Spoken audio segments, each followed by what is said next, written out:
Hello, everybody. Thanks so much for coming out and joining us today. Good afternoon, good evening, good morning, depending where on the in the world you are. I know we've got people coming in from all sorts of time zones. My name is Thaddeus Papke. I'm a museum professional. Used to work in COSI, Columbus, Ohio. I was a manager there. I was the director of Education and Visitor Experiences for the Clay Center of the Arts and Sciences in West Virginia. And I'm currently at We the Curious in Bristol in the UK, where I work with the planetarium and public programming teams. And I'm a volunteer with museumexpert.org. I'd like to thank our speakers who are here today. We've got seven total speakers that we're going to get to hear from. So we're going to get going with that really quickly. I also want to thank Catherine, who's going to be working behind the scenes here and is keeping all this flowing. And also thank Walter for helping to organize all this. Walter is the founder of museumexpert.org. What we're going to be doing is giving each of our speakers about 8 or so minutes to talk about various topics that they've pre-prepared relating to our theme of from resilience to hope and sharing kind of success stories from their institutions. And the plan is to not have these be strong presentations, but more conversation starters. And we're going to keep this a little bit open, have conversation and questions between our panelists. And we're also inviting you to put any questions you have into the chat. Myself, Catherine, will be looking at those questions. We'll try to find opportunities to get them in. If you've got a particular one of our speakers that you want to make sure that you're asking your question to them, please note that in the question if you would. But also, if you have success stories from your institutions that you want to share, great programs, examples of working with the public, community building, fundraising, whatever kind of activity it has been, please feel free to share that in the chat as well. And since we're kind of tight on time because we've got so many great speakers, I'm going to go ahead and kick the ball over to Erin Dragotto from the Museum of Art and Light. Hello, Erin. Hello, thank you for having me, and I really appreciate the invite from museumexpert.org. So yes, I'm the executive director from the Museum of Art and Light, and getting to know us a little bit, we are the first museum from inception to bridge immersive technology, digital and fine art under one roof. And we have about 100,000 square feet where we are located in Manhattan, Kansas. But our resiliency story started at conception phase. So we are only 15 months old to the public. Our conception started back in 2021. And so when we talk about, resiliency, we really baked it into our original strategy because, and that's not only in our exhibitions and collections, but in our business practices as well. So this is an important point that I want to make today because I saw what was happening in the landscape of museums at the time. Funding cuts, DEI, and also have been in the museum industry for 20 plus years. So right from the jump, we were thinking about how we could be future proof. Asking ourselves, if you were to create a new museum in the 21st century, what would it look like? And we were art leaning, so but also the art and science mattered to us. But also asking, like, what were new models of philanthropy, diversity, equity, inclusion, partnerships? We were not eligible for federal funding at the time of opening because we had to be open for a certain amount of time to qualify.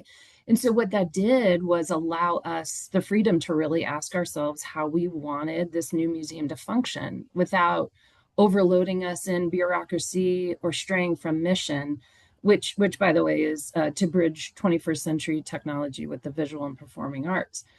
So in this thinking, we wanted to speed up those internal processes. So exhibition turnovers, make way for new partnerships that were both place-based in our region and also global simultaneously, which is sort of a tall order.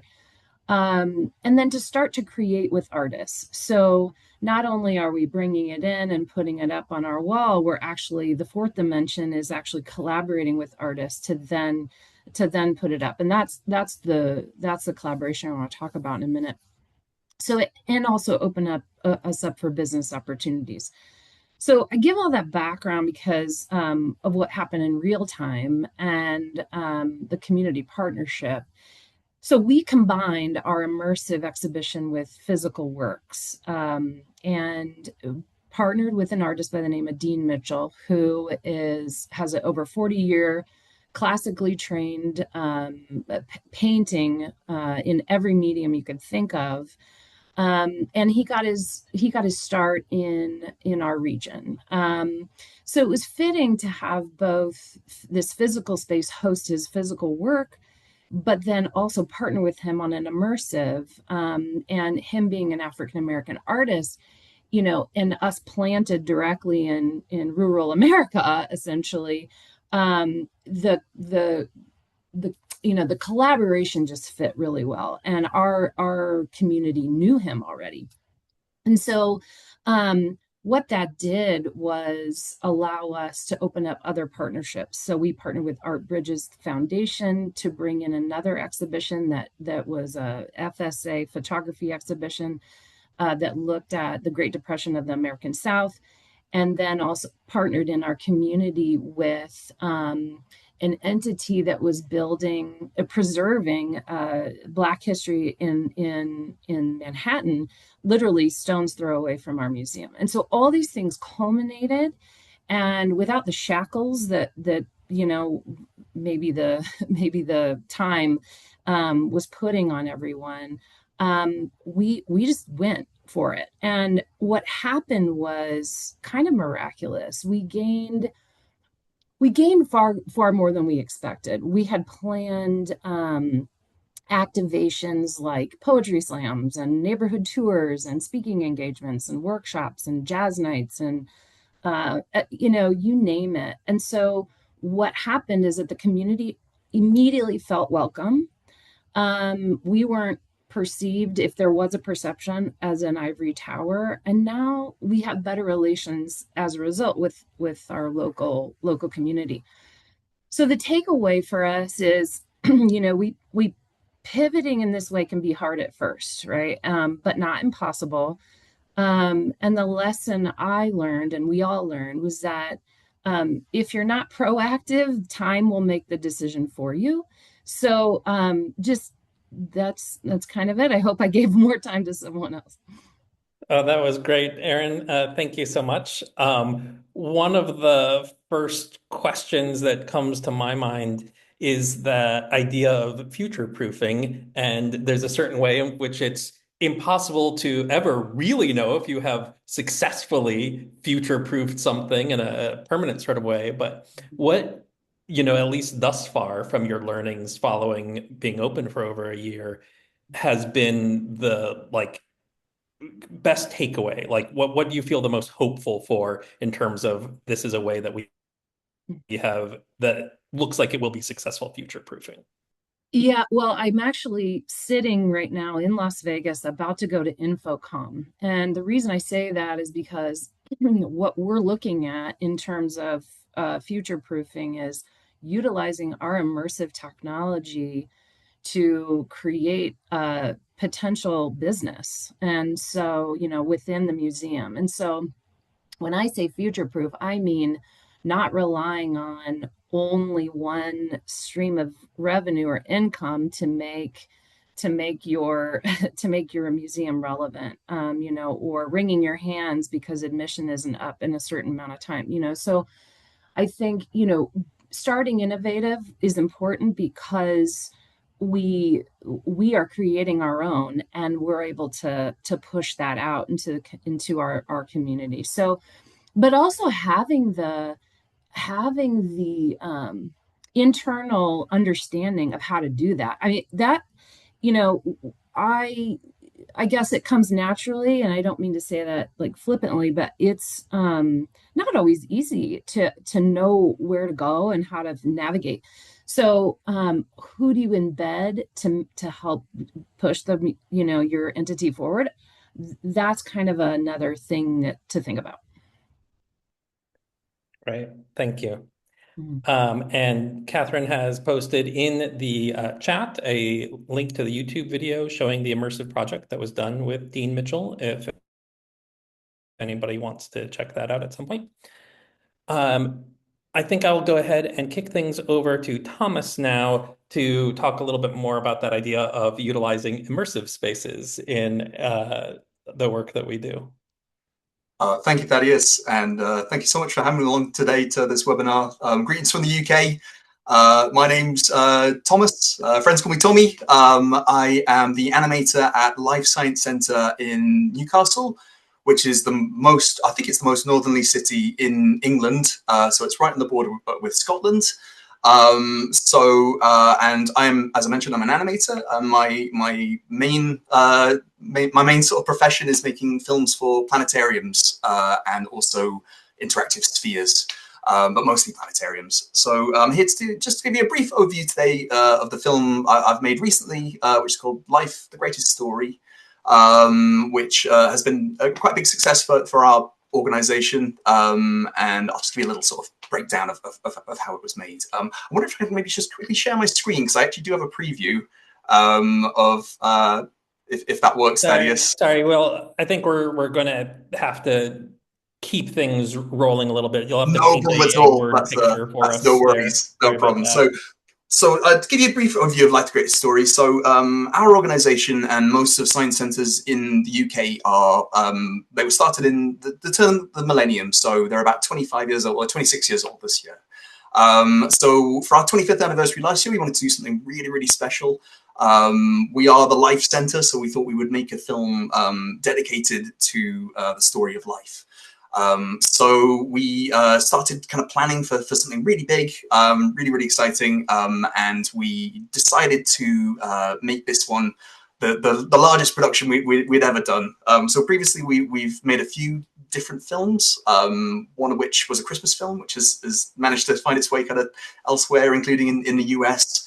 And we decided on this instance that we were going to aim for the highest kind of quality graphics, and everything that goes along with that. The film was inspired by the works of Carl Sagan. And we don't have a massive team, unfortunately, at Life. When it comes to animation, it's really just me and my producer as well, who has now since left the organization. So our team is really just a very small, very small sort of element of the Science Center.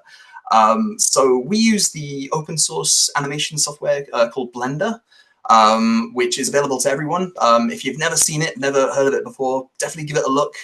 It's fantastic for all kinds of applications. In our case, it's our backbone of how we create our shows.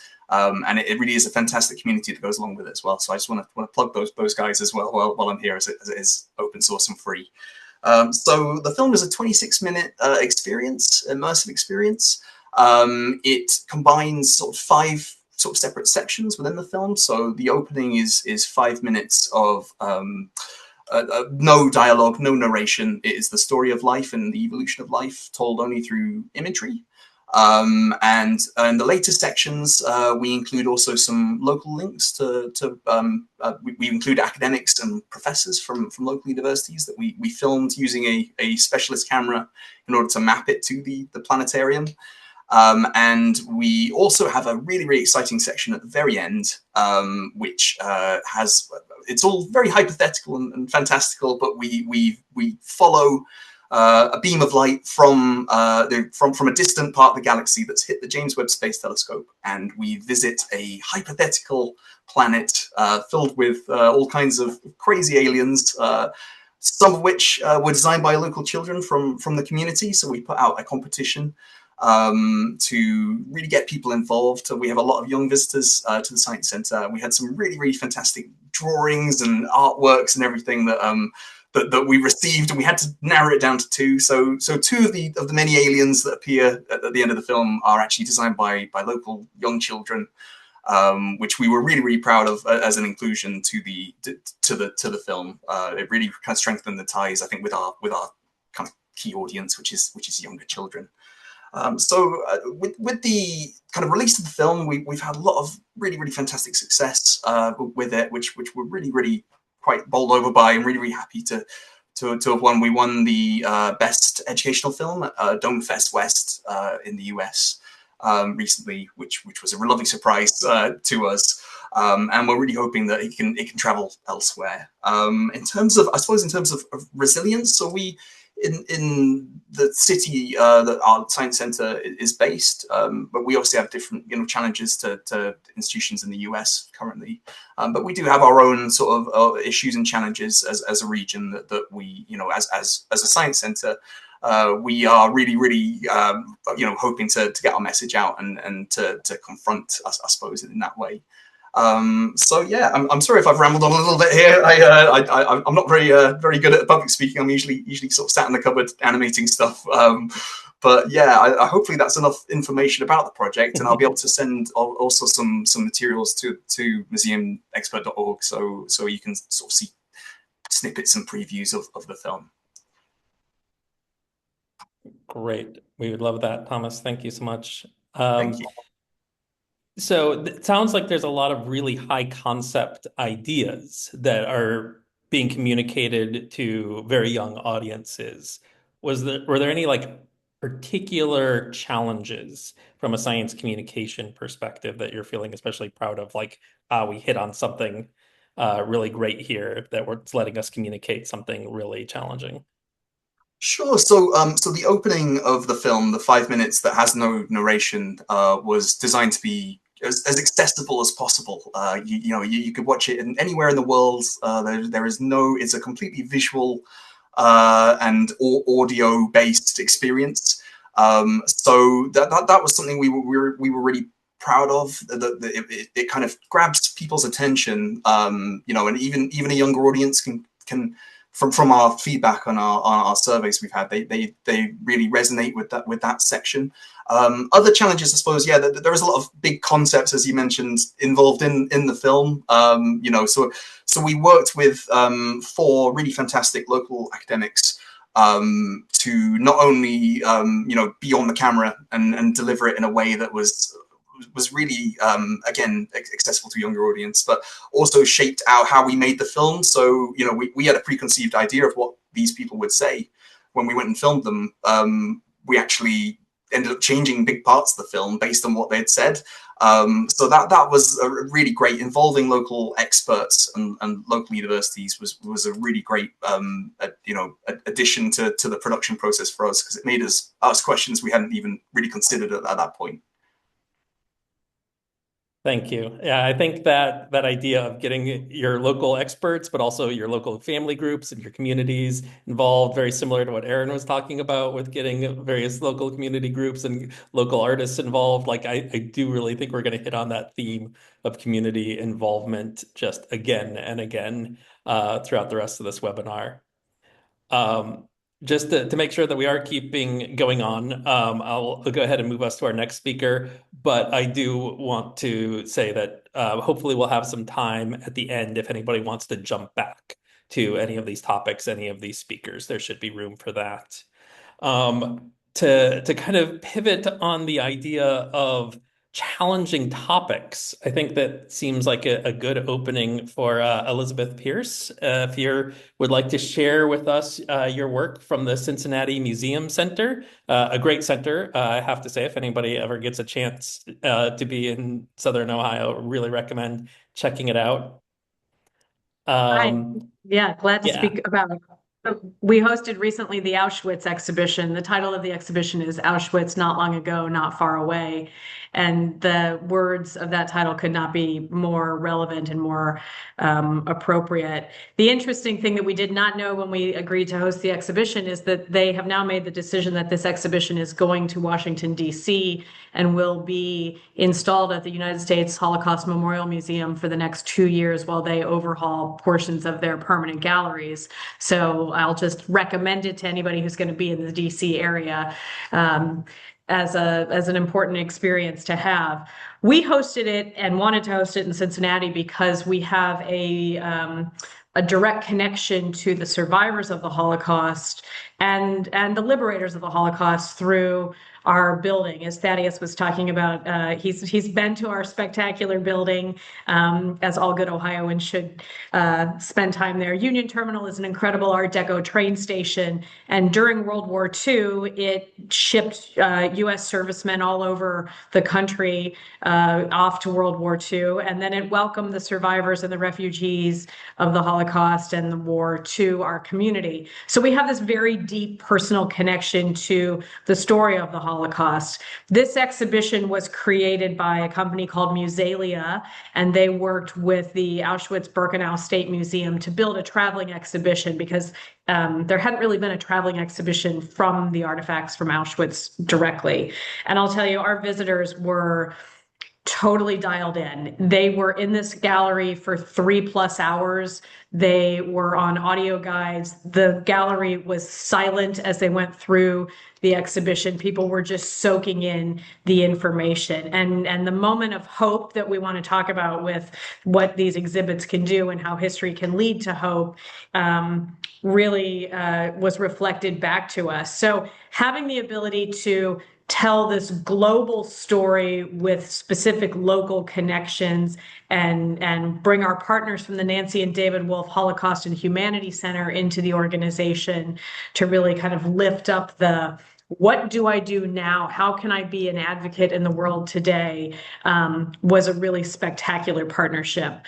We made the announcement around bringing this exhibition to our community about a year before it opened, and the political climate in the United States at that moment in time, I will tell you, spurred fundraising because people wanted to have a positive outlet for action. And so we were able to do that. But more importantly, what we heard from visitors as they went through the exhibition and completed surveys afterwards were that 91% of them felt more aware of the dangers of anti-Semitism and prejudice and hate in the world today, and that 88% of them felt compelled to stand up to anti-Semitism and hate after visiting. And the exhibition, 90% of them said that they helped see the connections between history and current events. So having survivor testimony as part of the gallery space was a really important aspect of things.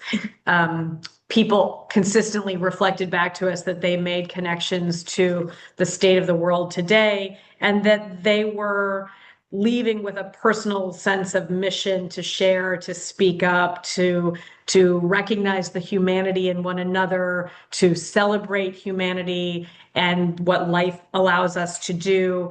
And it was a very intergenerational experience through the gallery as people were coming. One of the reasons we did fundraising around the exhibition was to allow student groups to come for free, and that also enabled 7th to 12th graders to come and be a part of it, and then to follow up with our partners. And I'll send the link to the Holocaust and Humanity Center website as well that can be added to the chat, because it's an incredible partnership, and you can take a look at what they're doing and borrow from them. They're working with character strengths for resilience and community building around what is the lesson of the Holocaust inspire us to do going forward? What do the survivors want us to know about resilience, about courage, about bravery, about community building, about relationship building? So it was really a spectacular experience. We prepped for scenarios just so we would understand what we would need to do if things became complicated or went sideways. And I'm happy to share with you that we had very little noise in the system from people who wanted to create disruption. But, I think what we all know is that when you have the ability to add local stories and emotional connection to objects and moments in time, it's important to our visitors, and they walk away with a greater sense of learning. Wow, sounds incredibly powerful. How much longer is it going to be there in Cincinnati?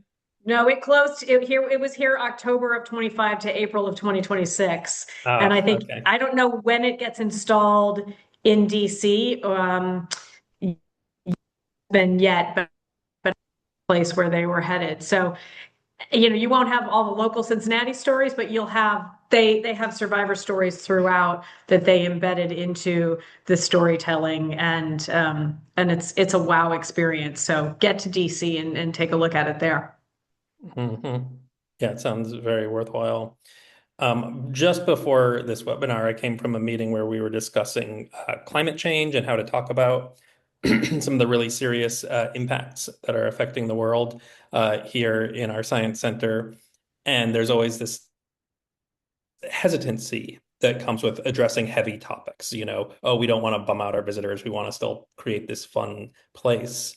So I was just wondering kind of what the conversations were around the idea of even just bringing in something with that kind of heavy topic.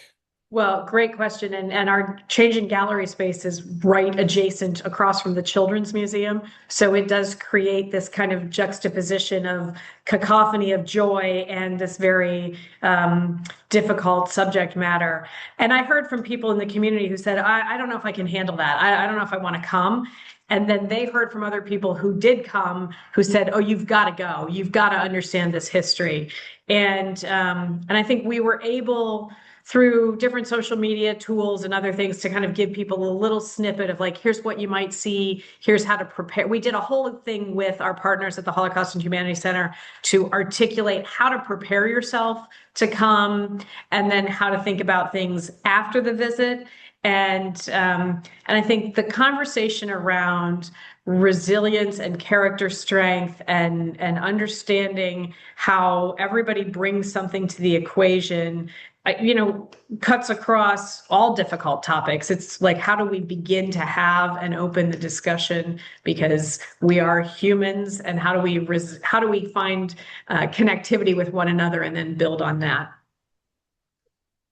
Yeah, it's very universal. That's a really insightful way of thinking about it. Thank you. All right, I guess I will go ahead and keep things rolling by kicking things over to our guests, Anne Fortescue and Jessica Rodriguez from the International Museum of Art and Science. If you'd like to talk to us about your experiences there. Yeah. Well, it's a pleasure to join everybody, and we're going to take, I think, a slightly different twist. You all have been talking about amazing museum experiences. We're going to sort of step everybody back a little bit and talk about the visitor experience when they walk through our doors.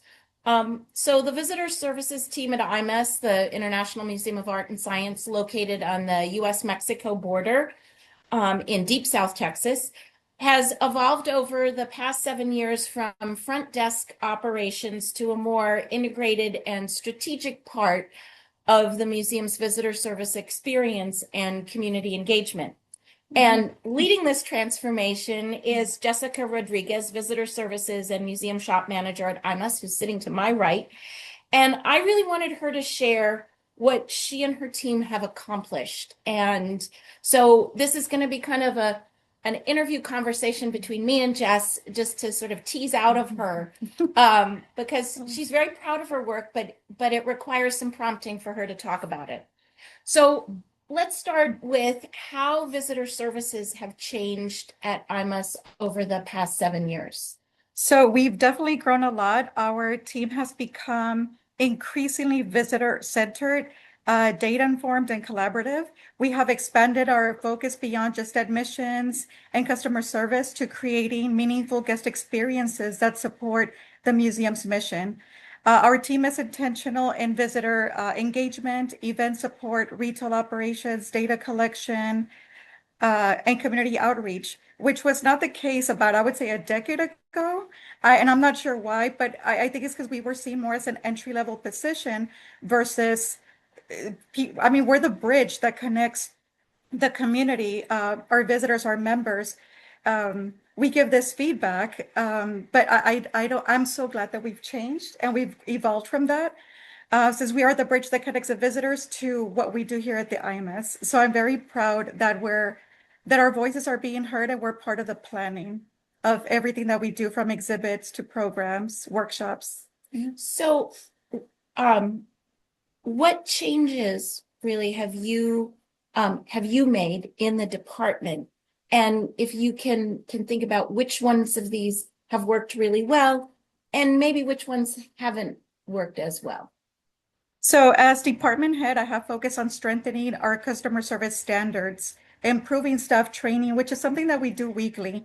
As you all know, museum professionals, things are always occurring, scenarios, things, and we're constantly learning.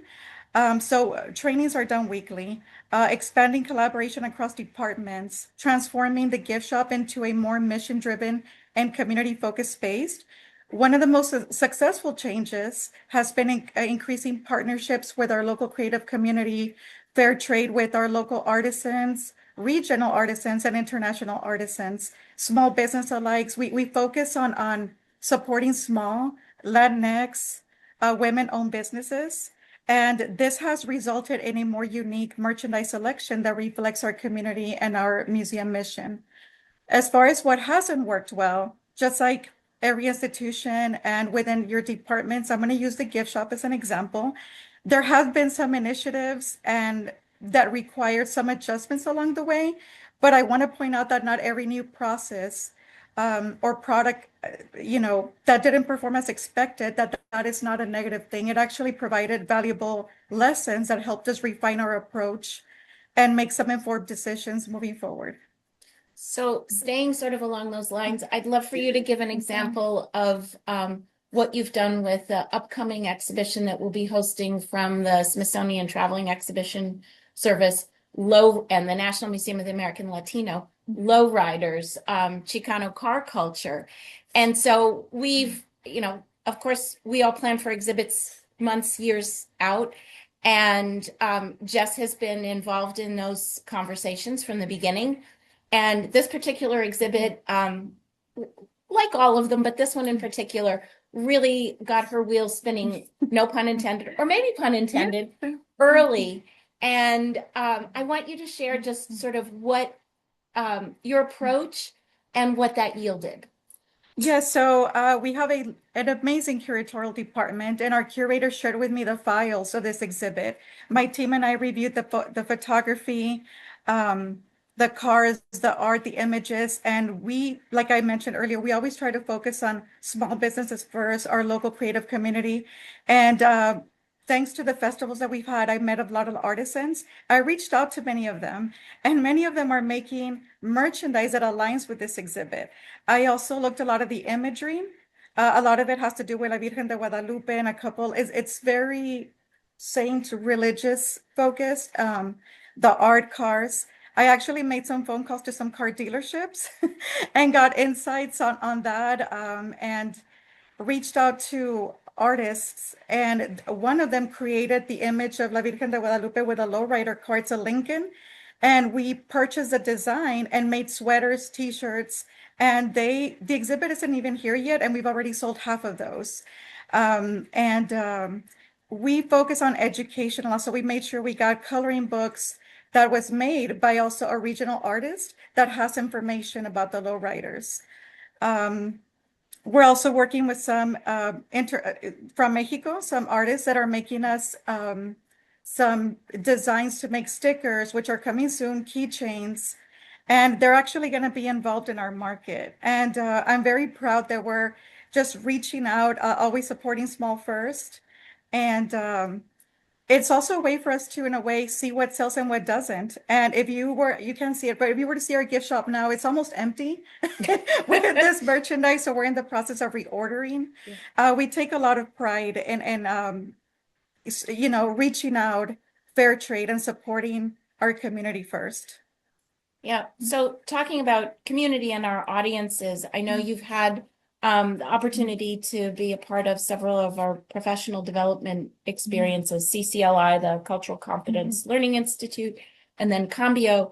And then a little over a year ago, you really championed our participation in COVES, which is a visitor evaluation program out of the Museum of Science in Boston.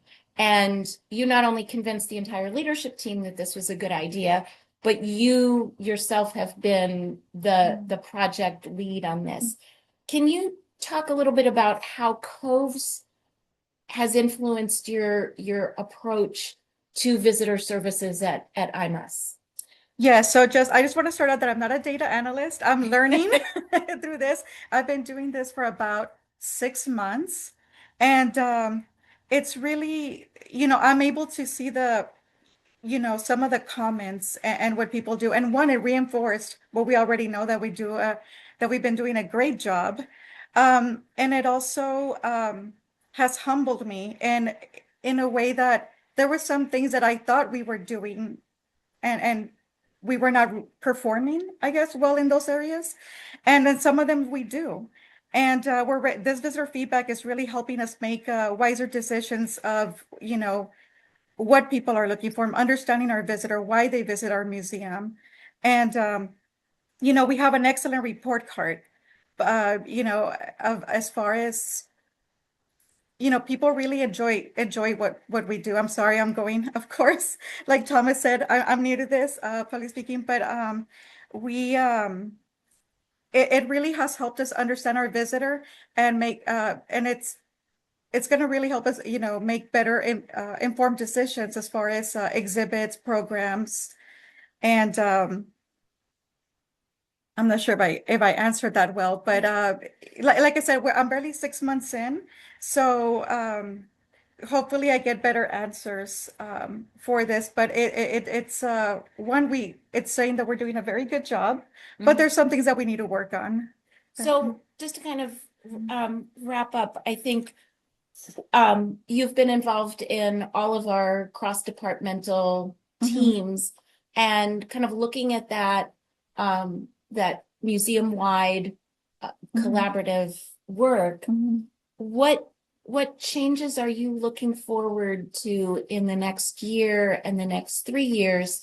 And kind of what, if you could just do a little, like look in the crystal ball of visitor services at IMUS, what do you see and what do you hope to influence? What I hope to learn. Well, I look forward to continuing to enhance the visitor experience, strengthening staff professional development, expanding the gift shop's offering through more mission-aligned merchandise and local partnerships. I hope to continue improving how we gather and use this feedback to make better informed decisions in everything that we do at the museum in every aspect. In the next 3 years, I would like to continue developing these systems to support operational efficiency while maintaining a high level of customer service. And did I answer your question or do I need, yeah? Yeah. So I'll kind of wrap up. I mean, what Jess isn't saying is she has a really small team. There's one other full-time visitor services staff member and 2 part-time staff. And we're open 5 days a week, although one of those days that we're closed, Tuesday, we're often welcoming visitors. So Jess and her team are there all the time. And the team, I think one of the things that has been so rewarding for me is the way the team creates a sense of belonging for everyone who walks through the door.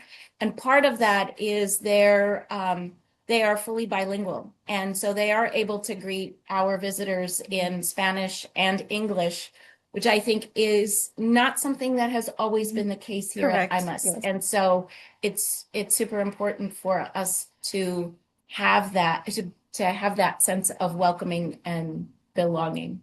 Yes. And just I don't know how we are in time, but I just wanted to add that one of the things that I'm very proud of is how the community sees us. Right now, Anne touched on the visitor services team, how we make people feel welcome. Well, through the Cove survey, over 30 comments are directly towards my department about how you walk in and it's like this welcoming thing, feeling. And one of the things about strengthening my department and as far as training is that we never make people feel like numbers or not welcomed. We might have a long line and we'll get up, we'll be right with you. We attend them. For festivals, I always schedule accordingly, but we always, go to the line, talk to people. Are you a member? Have you been here before? This is what those little conversations before they get to the line. And everybody buys stuff from the gift shop. I don't know if it's because they really like us or they like our stuff, but we've had a very successful turnout in sales in our store. We're very proud of that. And I'm also very proud of my team that they feel like I was sharing my director that they feel like the sense of purpose, not just seen as an entry-level position. What they do matters here at the museum, and that we're involved in the decision making with every department here. We're like the keys of a piano. We all work together. We work so well and collaborate well with every department here. There's no way our festivals could be what they are without each other. I just wanted to add Fantastic. that. Yeah, thank you so much, Anne. Thank you, Jessica.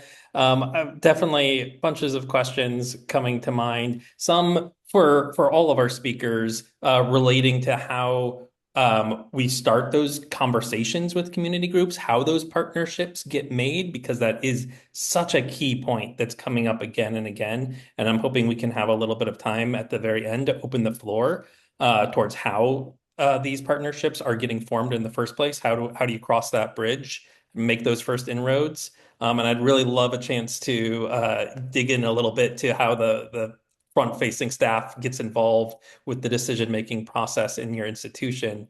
But I think we'll go ahead and kick things over to Marika Barranco, because the importance of bilingualism in your visitor fronting staff is also quite relevant for the Monterey Bay Aquarium as well, right? It sure is, yeah, and I feel really fortunate to follow that. Inspiring to see how others are approaching this work. So I'm at the Monterey Bay Aquarium, and if you're not familiar with us, we are in Central California, and we are not in a metropolitan area, so that's really unique to us. But we recently celebrated our 40th anniversary, and throughout the very beginning, the aquarium has leaned into stories of hope and resilience to inspire people to take action. It really is at the core of our organization, as our aquarium actually sits on what was once a cannery, one of many that depleted the bay of its plentiful natural resources, closing only when the fish ran out. And today, we have a thriving Monterey Bay that's also a National Marine Sanctuary. And that happened because people cared and worked together. And those stories of hope and calls of action are more relevant than ever as the ocean and our communities face unprecedented threats. Now, our commitment to DEI, like many, I think organizations have deepened over the last several years, and central to our mission of inspiring ocean conservation. The ocean supports and connects everyone, and doesn't matter who you are or where you live. So it's important to us to make sure that people understand that and they have that connection so they're inspired to protect it. And we want to make sure that people of all walks of life and lived experience are able to make that connection and feel inspired to act. And so part of that deepening commitment to DEIA is actually creating more positions in the aquarium, such as mine. Just last year, I stepped into a new role focused on our guest accessibility, and I'm actually part of our guest experience division, not people and culture. And so in my role, I'm working on accommodations, and I'm always thinking about how I can scale those accommodations to really be inclusive for our guests with disabilities. And that's a new journey for me as well as the organization, but I'm able to draw on the inspiration of the work that we've done to become fully bilingual. And we now offer English and Spanish interpretation through our programming, our exhibits, and our digital content. So it's been a journey, as I hinted to, and initially that work started in guest experiences, a few promotional days that offered Spanish programming. And those days were effective at bringing in plenty of guests, but they also brought operational strain and really limited opportunities to engage the Spanish-speaking audience. And so we realized it wasn't translating to the long-term engagement, and we really need to look at how we could support this audience, not just with that day of programming, but also with their pre-visit inquiries and their entry in that full museum experience, as my colleagues just spoke of. So we've started to think about how we could approach this work and really create more opportunities to connect guests with our mission, while also reducing the strain on our staff. Part of that was recognizing that work of Spanish programming and bringing in a new audience was not limited to public programs. For guest experience, we had to think about our concierge team who supported those pre-visit inquiries, the folks who meet you at the door, who share that information with you and help navigate you to those programs. And we continued to zoom out and we looked at that visitor journey and realized that we needed to have bilingual positions in our exhibitions team and in our marketing team to really achieve that goal of being fully bilingual on all those different platforms. And along the way, it led to a lot of internal conversations about what it means to be bilingual. What were the business needs and how were they alike but different in those various teams and roles? And what was the competency and compensation that we needed to do to stand up this work? And we are continuing to explore what that means to be fully bilingual, especially in the internal practices. Currently, we have things like our bilingual all staff meetings and emails, but who knows where those practices will go as that conversation continues. And on the guest side of things, we offer bilingual programming daily through blended programming. That is the norm here at the aquarium now. And we just launched our bilingual website. Before, it was just a few pages that we had translated into Spanish. We now are developing our exhibits with a bilingual lens as well as our programs. And we have bilingual staff that are available by phone or by email to answer your questions as you plan your visit to the aquarium, really making that effort to invite people in and give them the support and information they need. This is now serving as a roadmap for accessibility for me and the organization. And I recently had a request come in from one of those community groups. We had a deaf and hard of hearing group that was coming through and they requested ASL interpretation. And I could have approached it as, sure, let's get interpretation at the programming, but I saw that opportunity to look at that full experience and have a conversation with the group about the on-site experience, that it was more than the programs. There's so many volunteers that help bring the aquarium to life, and those are through conversations. But if you have that language barrier, how can we have those conversations and make those connections? So this led to us actually putting ASL interpreters at some of those high touch point stations, such as our touch pools or on the back deck, to be able to create those connections with this audience. And it also helped us bring more people into this work. We now had staff and volunteers that we were bringing in and asking questions and giving ideas on how we can do the work. And we continue to the conversation, both with that internal audience, but also with those community partners. How do we build on this to create more events? And how do we also in that process look at what we can just do on a daily basis to make sure that we really are creating a space that is welcoming and inviting to all of our guests?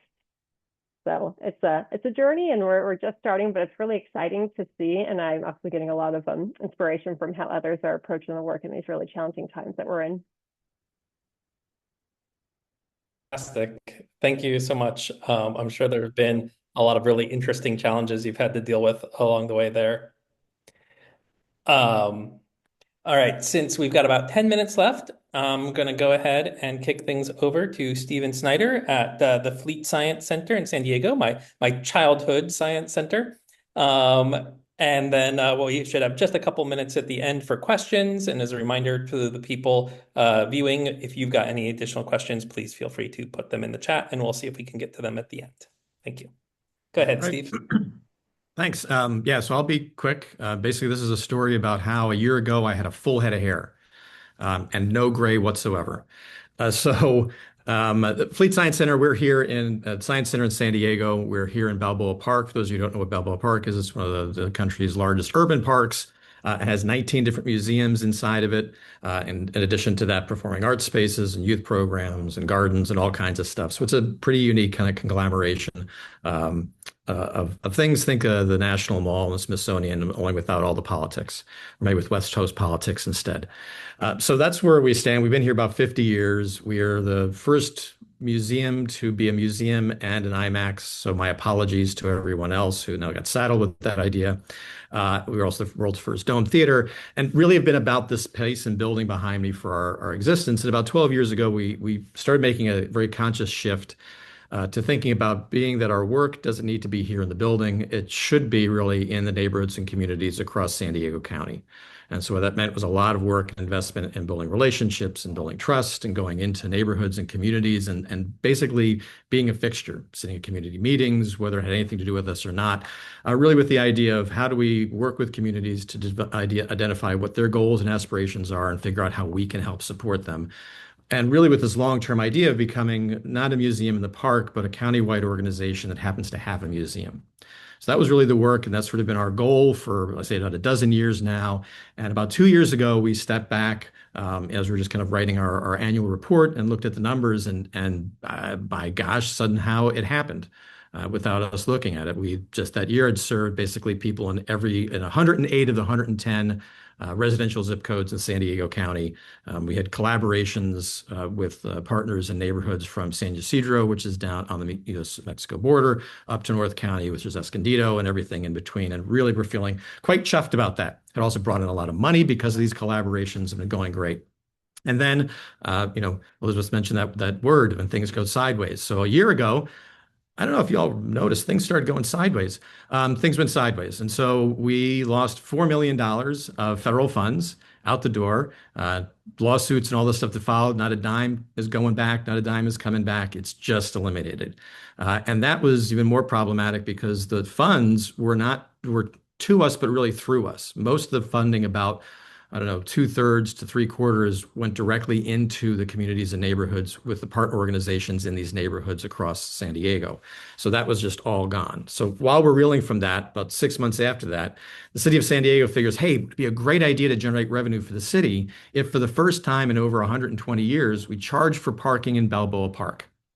And the day it started, attendance across the park dropped by 30%. The day it started, it dropped by 30% and stayed there and is still there. Okay, so federal funding is gone, attendance funding is gone. We're still rolling forward, right? Aren't we?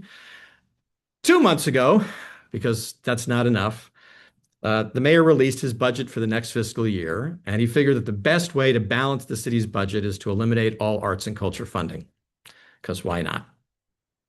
So federal funds, local funds, attendance funds, all kind of gone all at once. And then, by the way, we were also in the midst of a renovation inside the building. So we had exhibits that were closed. We had our retail was completely closed, and that was gone as well. So it's been fun, to say the least. It's been quite a challenging time. Sort of the joke is we'd come in the morning and say, have we seen the locusts yet? Because that's the last of the plagues I think we've got before that could come at this point. So it's been rough, but oddly in all this, some really sort of wonderful little things, not so little things have happened. With the cuts to arts and culture funding, the arts and culture communities, I say communities because that's when you say arts and culture, right, everyone's a member of that, came out in force to advocate against this. So there were rallies in front of City Hall, there were protests and letter writing campaigns, and there was endless conversations with every council member you could. Any council member who dared poke their head out in public got an earful from the arts and culture community. There were the last city council meeting was 6 hours long because 5.5 of those hours were public comment, 1 minute at a time, basically, and listening to those are the stories. This is how this changed my life. This is what it meant to me. This is how it made a difference, and you can't cut this funding. And then last Tuesday, City Council said, you know what, we hear you and we don't want to hear it anymore. So they restored part of that funding, and a local foundation said, we can't allow this to happen. So they came in with additional funding, which was fantastic. On the paid parking side, we had same thing, lots of meetings, lots of discussion, all of that, but they didn't care. I'll be honest, they didn't believe us. We said our attendance down. I said, no, it's not. Our parking revenue is up. Your parking revenue was 0 last year. Of course it's up, but that doesn't mean ours is, but no real motion on that. But the thing that was most interesting was that wherever I went, if I had my pin on or wearing a hat with my Balboa Park on it, I said, oh my gosh, parking in Balboa Park. This was literally every conversation, whether I'm in a Macy's or a restaurant, this is where the conversation would go. And where the conversation would come is that people weren't coming just because, well, it's too expensive and I'm not going to. They weren't coming because how dare they? This is our park. This is our beloved space. This is something we care too much about to allow this to happen. And so a great example of this, I had just before Mother's Day, I'm in a chocolate shop buying some gifts, and the one behind the counter, we have the same conversation. And she's like, oh, but they're going to fix this, right? They're going to fix it. I said, I don't know. I'm not hearing it. I said, well, what can I do? I said, well, if you can reach out to your council member. He said, well, I've never done that before. Who do I call? And that was sort of the piece. They all cared and they all came together. And the city council assumed that they did this, people would adjust and it would calm down. It didn't calm down. People went ballistic and they could. And then last Monday, they repealed paid parking. On the community side, when the funding was cut, we have these collaboratives in 3 different neighborhoods was this fund that the different funds were going to across the different projects. When we went and said, here's what happened, we got this letter. Their collective in each of those collaboratives said, well, screw them. That's fine. We don't care. This is the work that has to happen. While the project may go away and the funding may go away, the collaborative isn't. The work we're doing together has to happen. We will repivot. We'll decide where we're going and what we'll continue to do together, because those collaborations, those relationships are stronger than the funding, stronger than the project itself.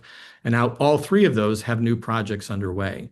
Obviously not with federal funding, but all of them still in motion. And I think for me, stepping back and looking at this, the thing that has been most heartwarming about this is that the communities stood up. They stood side by side with us. They said, no about the arts funding, no about the parking. We don't care. We're moving forward with these collaborative projects because they were there for us. And our construction project is going to be finished in a week and a half. We're doing a ribbon cutting.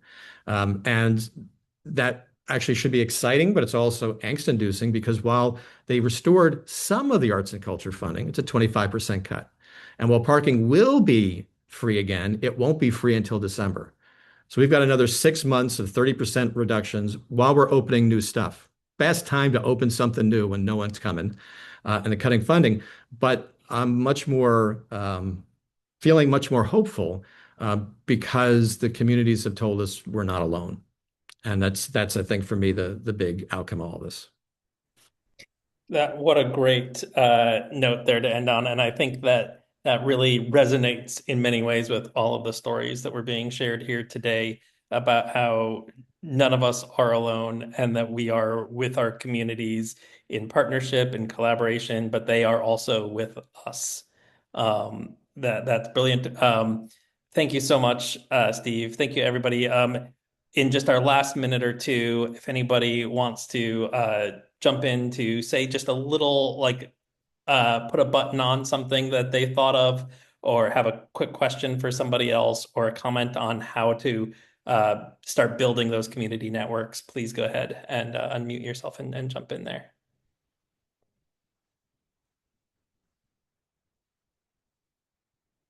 Steve, I'm so happy for you. And I think it just speaks to the value of all the relationships we build over time.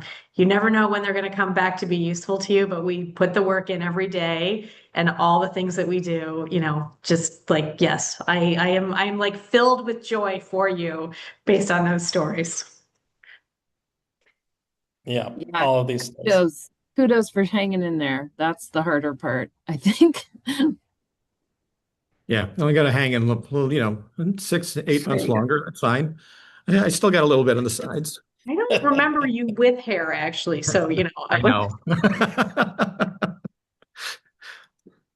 I blame it on everybody. Yeah. Right before this, I just had a conversation with our children's hospital about partnerships, and it's just right. They're so vital. And Jessica, what you were talking about in terms of relationships with your local vendors, I mean, that's the fun and joyful work. That's where, people see the value across all the things that we do. Mm-hmm. Yeah, whether it's with those groups or whether it's just the individuals, you get to draw some aliens for your planetarium. Yeah, that always is good fun. And I think interacting with that young audience for us it's so much fun. It's where we get all the the fun side of the job from, I'd say. Well, those little kids grow up to be city council members later. Well, hopefully. Yeah. So I do want to just mention real quick before we go that this has been recorded, and we will put it up on our website and YouTube later so it can be shared out. These were such amazing stories. Thank you again, everybody, for taking the time to share them with us. Thank you so much, everybody in the chat. Thank you, Catherine, for helping wrangle things there. She's posted many links to all the websites for your various organizations. And this has just been so heartwarming, all of it, and very inspiring. I feel ready to go off and conquer worlds and build new exhibits right now. Great stuff. Thank you. Thank you, everybody. Have a great rest of your evening, afternoon, wherever you are. Thanks very much. Cheers. Take care.